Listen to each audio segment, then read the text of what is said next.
No? All right.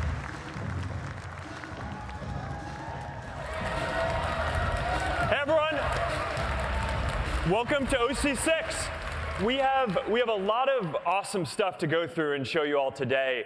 But first, I wanted to start off by, I've been saying for a while that we think that augmented and virtual reality are going to be the next major computing platform. And I just wanted to start off by talking for a little bit about why.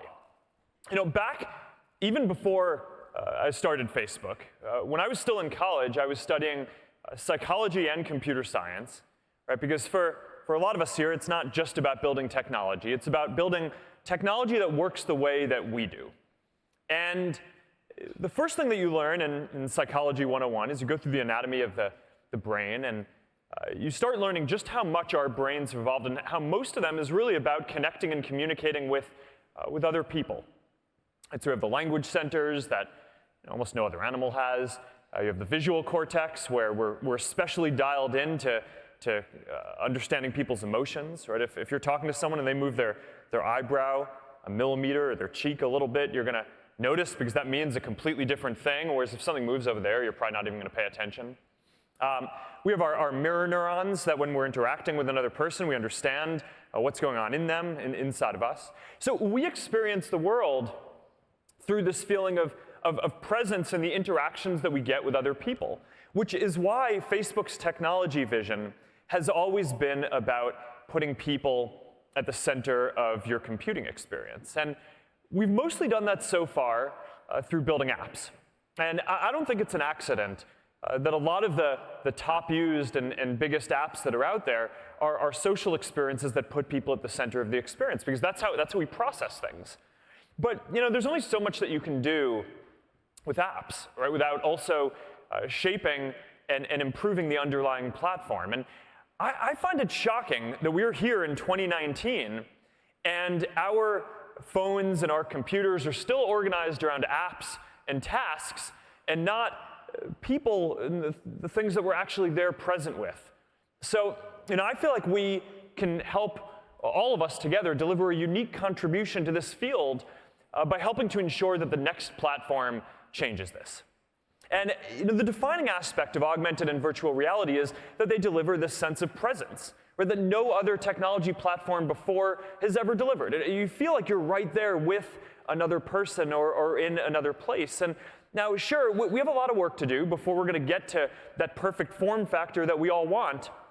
But you can already see glimpses today of how the devices that we're all working on are helping to deliver a feeling where we are more present with the people that we're interacting with there, not less, like a lot of the other platforms that are out there today. So longer term, and I think that this is going to add up to a lot of really big changes. We're going to be able to live anywhere that we want and be able to feel like we're present with the people and the jobs and opportunities that we want to have access to anywhere we want.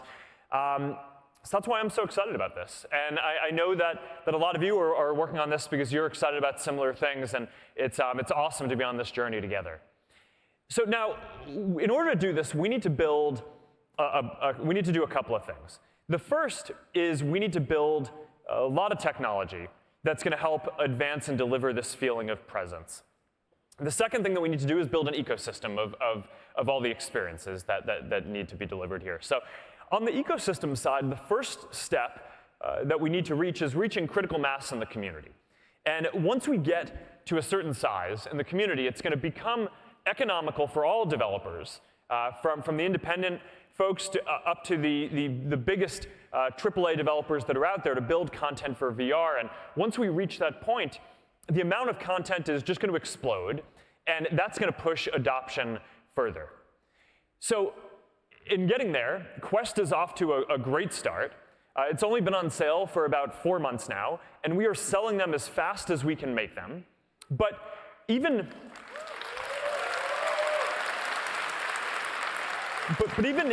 more importantly, though, is that retention is good.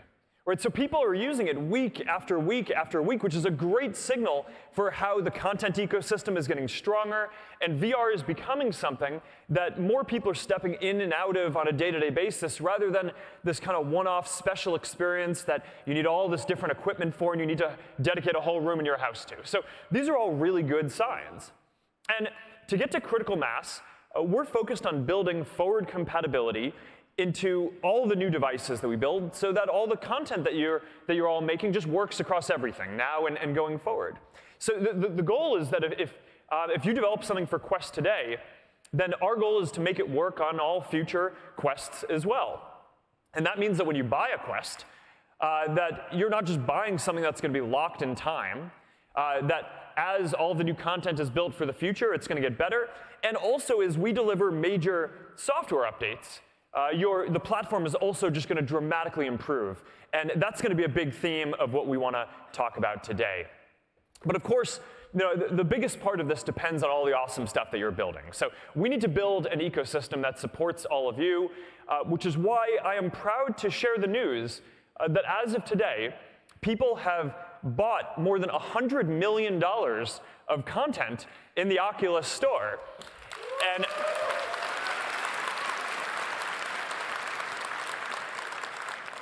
And since Quest came out just several months ago, more than 20% of that is from Quest already and growing really quickly. So I just want to take a moment at the start of this conference to thank all of you who are really the ones who are pushing this ecosystem and community forward. So thank you, guys.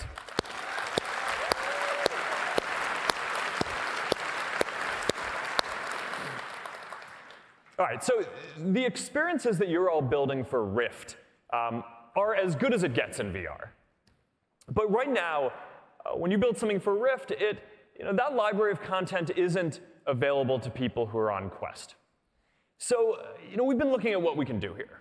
And we want to, so the first thing that we want to announce today is we've been looking at how we can make this possible.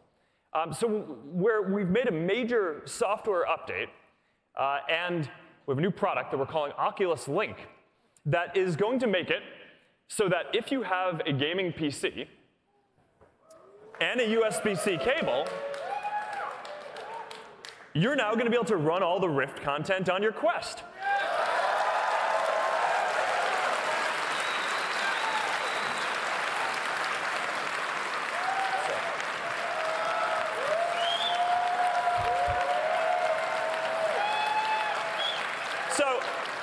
So this means that starting in November, when we ship this update, your Quest is basically a Rift now too. So now this is going to work with most USB-C cables that are out there. So you don't have to buy ours, but we've also designed a dedicated cable that's going to maximize the throughput here. It's going to charge your Quest if your PC supports that too, and it's long enough that it makes sure that it provides you with maximum flexibility and freedom of movement. But you're going to want to check this out. We're shipping it in November, and we're really excited to get this out there. So that's one major software update that we wanted to talk about. But I want to move on to another one that's about to make your Quest a lot better too. So a lot of the technologies that we're working on here are foundational, not just for virtual reality, but also for the future of what we want to do with augmented reality too. And one of the really foundational things that we feel like we want to improve and make a lot better is input. Because in the future, you're going to be able to interact with digital objects with your hands, or just as naturally as you can with physical objects in the world. Now, I'm sure that a lot of you remember the first time that you tried out touch controllers, right? And how awesome it was. You were just able to look down in virtual reality and reach out and grab something or throw it and do something with it. And it really just added this whole element to the experience. But as soon as we made that possible, it immediately opened up this bigger question, which is, OK, how can we do even better? How can we make it so that instead of having to use hand controllers, we can just use our hands? And I am excited to announce that early next year, we're launching hand tracking on Quest.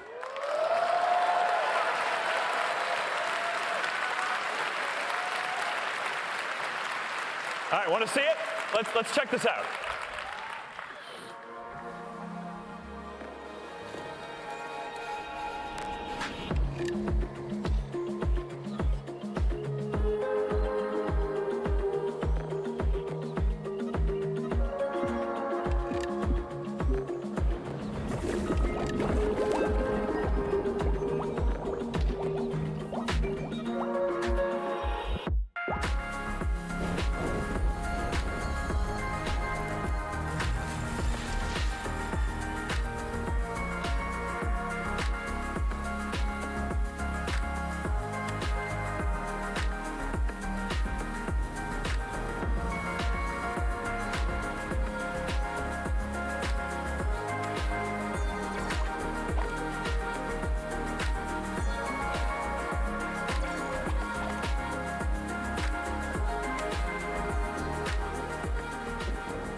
So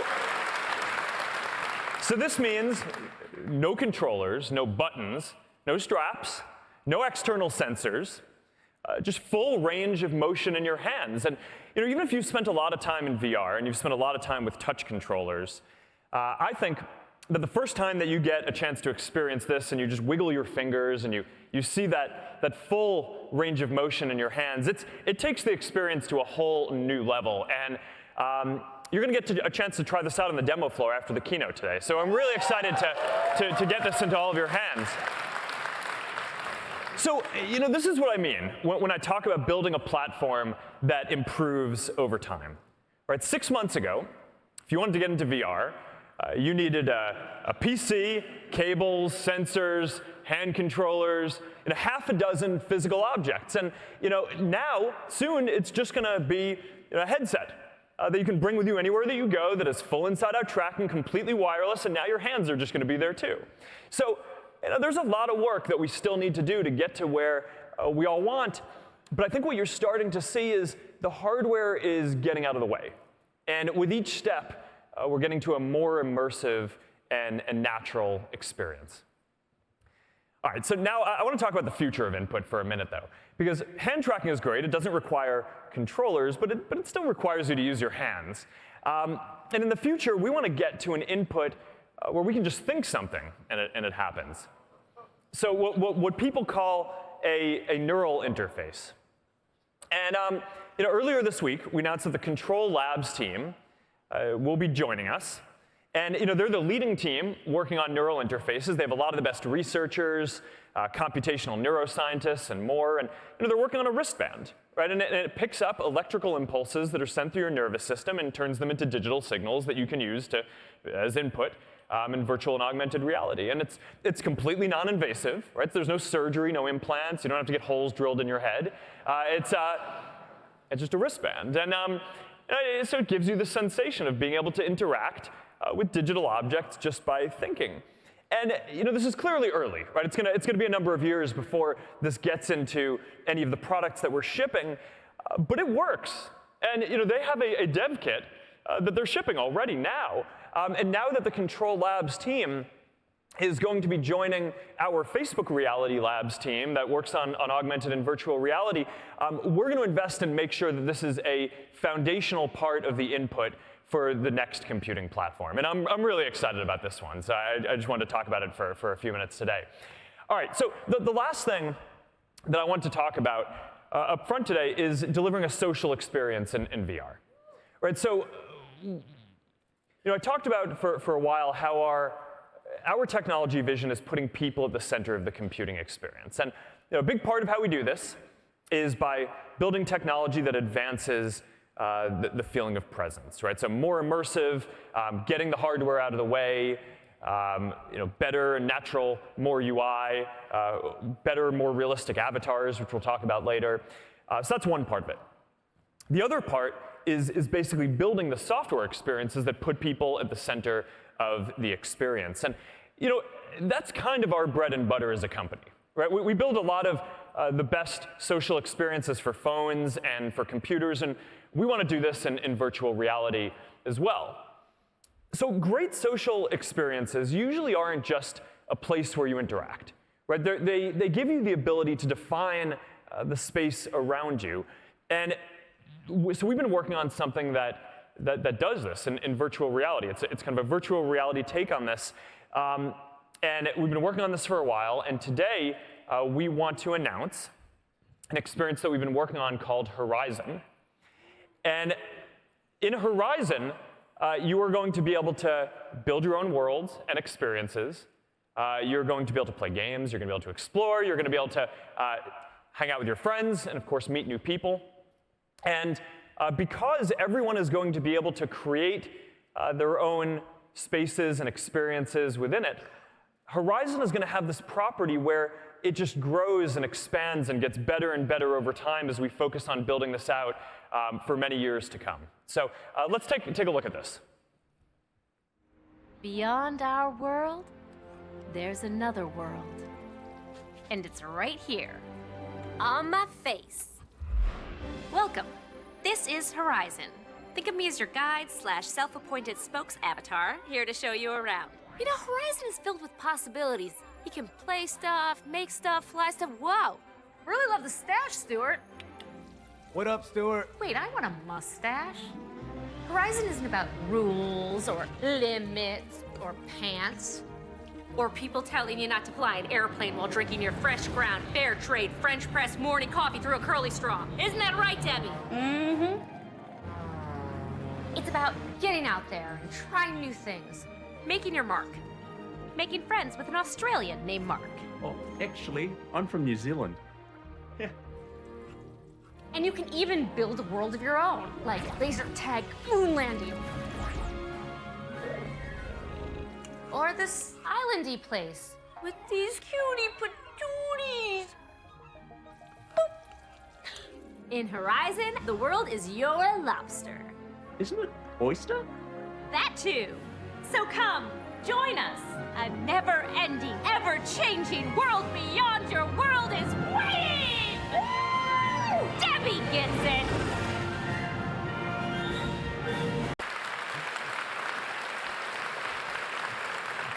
All right, so we've built Horizon to be a welcoming and inclusive community from day one. A lot of the social tools that power it are the same ones that we built over the years to power Facebook and Instagram as well. There's a whole range of expressive and diverse avatars to get us started. And the best part is that the creator experience is built right into VR. So you don't need to be able to code in order to create something, although that can certainly help in building some of the more advanced things. You don't need to take off your headset in order to make something. You can make some really neat stuff in just a couple of hours if you want, and then invite your friends in and have experiences and hang out with them right there. So this is early, but this is another step towards building the kind of social infrastructure that we believe is going to be important in the future. So you should be able to hang out with your friends, join groups, create events, share ideas in VR, just like you can online. And of course, now you're going to be able to do it with that added feeling of presence, like you're right there with the people who you're talking about, that no other technology platform that has existed before delivers. So we are launching this next year. We're putting the finishing touches on it now, and I'm looking forward to seeing what you all do with it. So that's.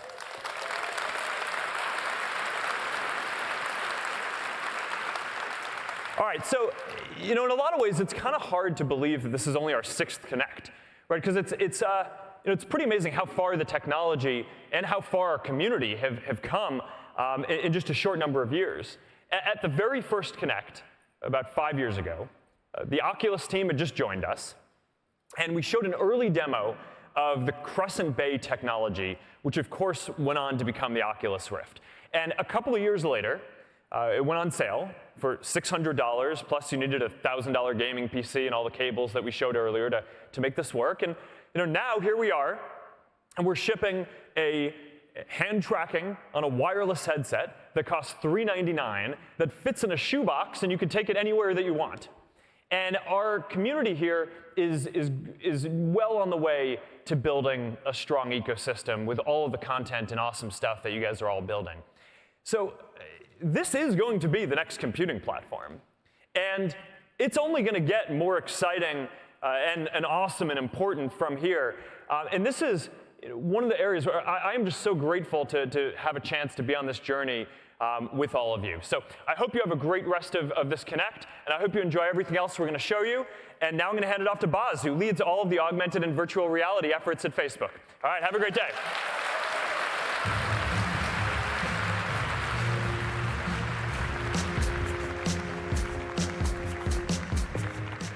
Now, we know what makes virtual reality powerful. It lets you suspend physics. There are things you can do in the headset that you can accomplish no other way. You see this power in games, in media, in business, but Facebook's ambitions are far greater than that. We are building a future that allows you to defy distance. Because we know that physical distance can translate into emotional distance. And we ask, what is it that allows people to feel close to each other. 3 social psychologists took on that question and produced the Relationship Closeness Inventory, which suggests that there are 3 dimensions to closeness. First is the frequency of your interactions, just how often you interact with somebody. Then there's the diversity of your interactions, how many different types of things you do together. And then finally, there's the strength of your interactions, which is how much does someone influence your decisions. Every single one of these dimensions is easier if you're physically near someone.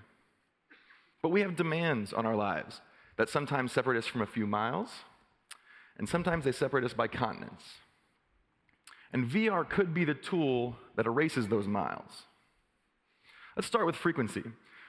It's pretty straightforward. If you're not physically near someone, it is harder to connect with them very often. And it's easy to see how VR could help.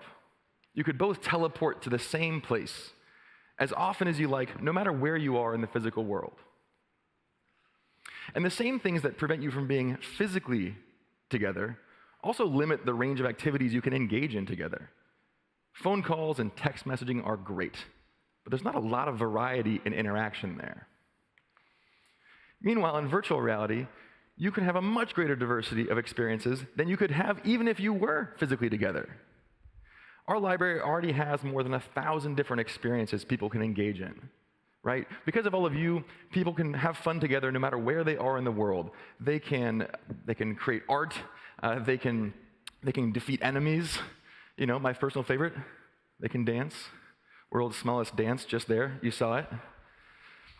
So the final area of relationship closeness is strength. And I have moments in my life with people that I care about where just being physically present with them is enough. That kind of relationship is hard to sustain over distance. With VR, this kind of intimacy doesn't have to be bound by time zone. You know, while we can maybe just glimpse it today, I'm convinced that in the future, this kind of profound presence with the people we care the most about should be possible in VR. So overall, I would say, while we get a sense of human closeness in VR today, we don't experience it nearly often enough, and it's just a glimmer of what it should be. So let's talk about the work it's going to take to get there. So when it comes to frequency, this is actually pretty straightforward. We just need more people to have access to VR. And we're working on that. We're building better VR headsets. You know, we're already working on headsets that have better displays, better optics, better compute, all to make it more comfortable and more immersive and more inviting for people to get a headset and put it on. We also need to give people more reasons to put the headset on, and that gets towards the diversity. You know, we have some amazing titles in our catalog, and more to come, but our categories are still far too narrow. And then when it comes to strength, we have to continue to pursue our vision of presence. Actually, getting hands in the headset is a pretty good first step. Our avatars continue to make progress, but they're still not nearly expressive enough. And these are all just the building blocks we need to make VR a tool to enable greater human connection. When I think about the future we're building towards, I think a little bit about the relationship I have with my dad. Now, I'm a big Warriors fan, and I'm only a Warriors fan or even a basketball fan because of how much I enjoy watching games with my father, who is reliably wearing a tie-dyed shirt. Now, VR makes it possible for my dad to invite me over to watch a game. You know, to teleport into his living room and sit together on his couch, just like we've always done.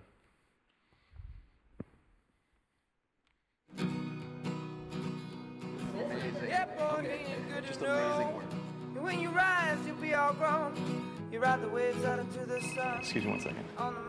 Hey, Dad. Hey, I'm actually working right now. I'm just about to watch the game. I want you here. Andrew, I miss you. Come on, huh? Well, look, I mean, I miss you too, Dad, but, you know, I'm at work right now. If you love me, you'd meet me here. I'll see you at home.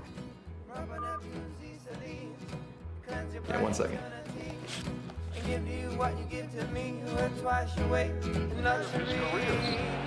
Found a nice place in Portland. Thompson for three. Yeah, boy, you good to know. You know, you really can't miss the Warriors. plays like an artist. He is a Picasso. He's better than Picasso. Man, you know better than to get me started on clay, because I will talk all day about that artistry. Can you get beers here? You know, like an IPA or something? We're still a couple years away from having beers in the headsets, Dad.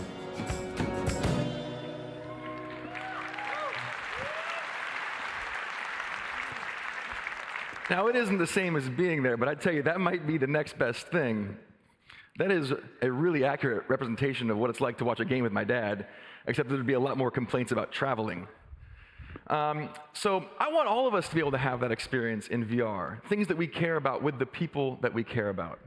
And this is one of the demos that you'll be able to try out later on the show floor, being in a space that's been reconstructed with someone else. So we know that VR has the power to bring us closer together.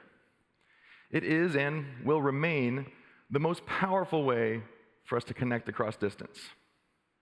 But here's the thing. Even VR has its limits. There are scenarios where people will struggle to connect in VR. Look at all of us. We're here in the same room. If we all had VR headsets on, that could be a little antisocial. Or consider the scenario with my dad. But let's add one little twist. Let's say my friend has joined me and wants to watch the Warriors game with us, but he's physically sitting right next to me. Well, it's true, he could put a headset on and join us in VR, but then we're sacrificing the richness of actually being together, and that doesn't feel great.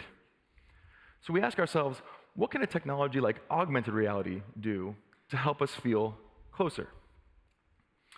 Today, our interactions with our phones split our attention. We cannot look at our phones without looking away from the world around us. But augmented reality could make it possible to connect with the people who are near us and far from us at the same time.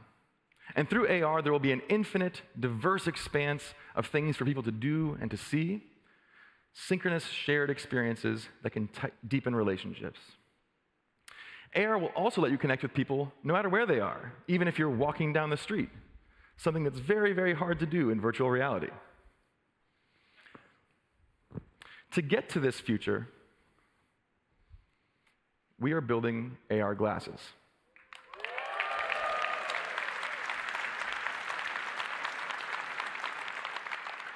Now, we have a few working prototypes, but these are still a few years out. So in the meantime, we're focusing on the deep tech stack necessary to bring these to life. Today, Spark AR is the largest augmented reality platform for the phone. And we're working on deepening the technology to bridge the physical and digital divides. At Facebook Reality Labs, our research teams are starting to build the core infrastructure that will underpin tomorrow's AR experiences. We call this research Live Maps. It's a shared virtual map of the world that involves machine perception, computer vision, and a bunch of core technologies in software and hardware that will also be important for virtual reality. Now, what does this research look like? Imagine the same reconstruction I did with my dad, where we were sitting in a room together, but this time at planet scale. Rather than reconstructing your surroundings in real time, the glasses are going to tap into pre-existing 3D maps of the space. Avatars come into play here too. With a 3D space, avatars could teleport anywhere in the world. You'll also be able to search and share information about the real world just as easily as you can the online world today. And a powerful assistant can bring you information that you need in an instant. At its core, technology like this and on this scale will rely on crowdsourced information captured by connected devices. Here's a closer look. The world around us is constantly in motion. We need a new kind of map to help navigate this ever-changing landscape. A map like this is about more than just moving through the physical world. It's about enhancing the way we interact with each other and our surroundings. The vision of our Live Maps research is to bridge the physical and virtual divide to bring people closer together. To achieve this, Live Maps uses machine perception to construct multi-layer representations of the world, showing where you are in space, recognizing what things look like, and understanding the intrinsic meaning of objects. Connected devices, like smartphones and AR glasses, will scan the surroundings to create a live dynamic index, amplified by crowdsourced data. allowing the maps to recognize when things have changed and update automatically. Ultimately, our Live Maps research aims to empower people to connect and share in deeper, more meaningful ways. Whether it's improving how we access information, or understanding the context of a situation, to deliver shared experiences through augmented reality, or proactively serving up relevant information in highly personalized ways. Live Maps will one day transform how we all engage with the world, making it feel more immediate, more intuitive, more natural, more human.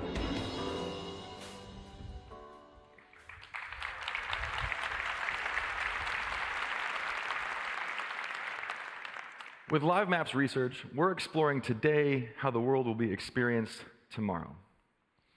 So all of these technologies are being built to help people feel closer. We're building new VR headsets, we're building immersive experiences, we are building AR glasses, all to enable more frequent, more diverse, and stronger connections, to enable closeness. And with that, I'd like to introduce Stephanie Liu to the stage to share more about how we're building the best VR platform. Thank you.